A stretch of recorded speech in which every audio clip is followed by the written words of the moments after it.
The streets are getting busier. Thousands of LA Unified students are now back in school. A real-life Hollywood hero, what one man said led him to jump into action when he saw someone else getting robbed. The Rundown, brought to you by Goal Zero. Hello, everyone. Welcome to The Rundown. I'm Robin Winston. Now that students are back in school, that means more people out on the road. So drivers are being reminded to slow down and look twice while driving. Well, data shared by the National Highway Traffic Safety Administration found that 240 school-age kids were killed in traffic-related crashes from 2010 to 2019. Most of those deaths happened during the peak drop-off and pickup hours. That's why the LAPD was out Monday morning as LAUSD students returned from summer break, reminding parents to get out the door early. There is nothing that you can do to get you to where you're going faster once you're late. It's not always a good idea when there's a lot of traffic and pedestrians walking around to pass cars. That car in front of you may see something that you don't see. And so we want parents to just be patient and be cognizant of their surroundings. The LAPD says traffic is typically busier the first few days of the school year. There are changes to this year's COVID-19 protocols for LAUSD students. Masks are no longer required but recommended. Students will not be required to complete weekly COVID tests, and they will not need to show their daily pass or QR code to enter campus. Students who are identified as a close contact or may have been exposed to COVID-19 can continue to attend school as long as parents monitor their symptoms. Parents are also being asked to watch their kids for signs of anxiety. Medical professionals say that because of the pandemic, returning to school can induce more than just first-day jitters. Some signs to look out for include stomach aches, sleep disturbances, isolation, or dismissive behavior.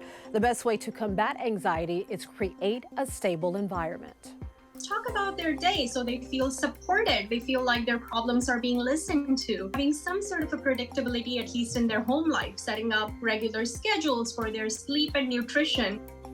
It's also important that parents reach out to their school counselors if additional help is needed.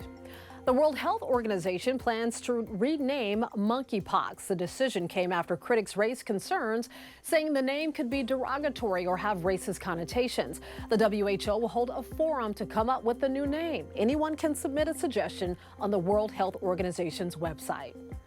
Looking for some relief from the heat? Meteorologist Belen de Leon lets us know just how long the hot temperatures will stick around. Can you believe it? We're already halfway through the month of August, and no, it's not just you. It has been hot so far.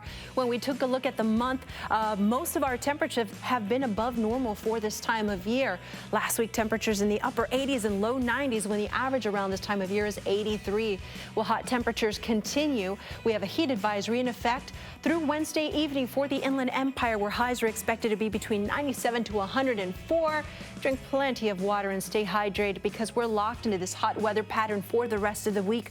Look at the trend in Van Nuys. We have upper 90s and triple digits through Friday, a little cooler over the weekend. Besides the heat, we also have monsoon moisture and a chance for storms each and every afternoon in the mountains and deserts. Be safe. Hollywood is mourning the loss of actress Anne Heche. She officially passed away Sunday, 2 days after being declared brain dead. Heche was kept on life support so her organs could be donated per her wishes. The actress remained in a coma for several days after crashing her car into a Mar Vista home while under the influence of drugs. Heche was an Emmy Award-winning actress and mother of 2 sons. She was 53 years old. The fallout from the search of former President Trump's Mar-a-Lago home is getting personal for the FBI. Agents across the country and their families are being warned they could be the targets of violence. A joint bulletin from the FBI and the Department of Homeland Security comes as verbal attacks against the Bureau and threats are on the rise. Meantime, the Secret Service says it's tightening up security at the White House and other locations. That move follows last week's attempted breach of the FBI office in Cincinnati and a spike in anti-FBI rhetoric online and on Capitol Hill. The FBI raid of President Trump is a complete abuse and overreach of its authority. The Republican Party used to stand with law enforcement, and I hope some of them do today, because this kind of rhetoric is very dangerous to our country. Over the weekend, former President Trump pointed to what he calls great simmering anger in the country. He claims all the material seized from his home had been declassified. He also says that agents took documents that are subject to executive and attorney-client privilege, and he wants them back. I'm a power blackout, and I'm going to put you in the dark. What is that? It's the Yeti 3000X solar generator, a home backup system from Goal Zero. Take that blackout.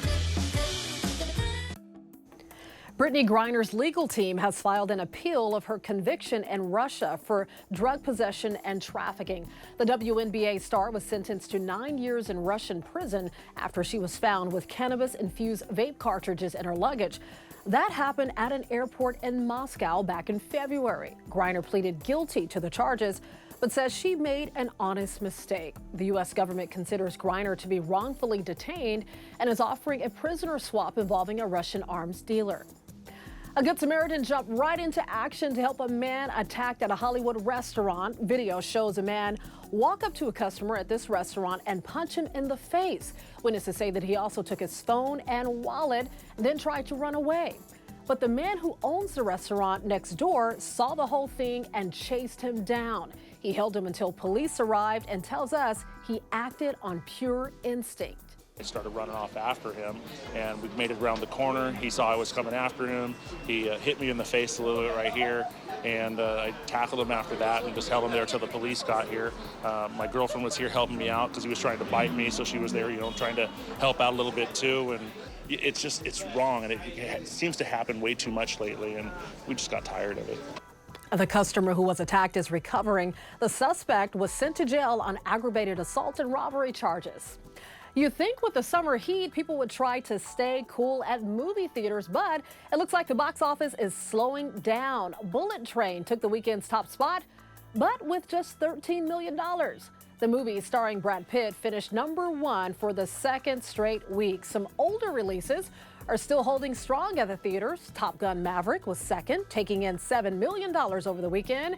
It's been out since Memorial Day. Rounding out the top 5 was DC League of Super Pets, Thor, Love and Thunder, and Nope. It's being called the party of the century. Pasadena's iconic Rose Bowl is celebrating its 100th year anniversary. There was a big party over the weekend and people dressed to impress for the Roaring '20s theme. They look fabulous. Well, hundreds attended the celebration and honored the Rose Bowl's 100 years of iconic moments and events. It's so important to Pasadena. This is history. I mean, there's no other stadiums like this in the country. 100 years. It's just full of so much tradition. All proceeds of the event will go back into the stadium to hopefully keep it running another 100 years. It might come as a surprise since so many of us here in Southern California love our pets, but it turns out our part of the country is not home to very many pet-friendly cities. The people at Wallet Hub looked at factors like the cost of grooming and medical care, pet insurance, the number of outdoor spaces, and the walkability of cities. California couldn't even crack the top 30. San Diego comes in at 31st most pet-friendly city in the U.S. It's followed by Irvine at 36, Long Beach at 50, LA at 59, and Riverside at number 60. In case you're curious, the best place for pets is Scottsdale, Arizona.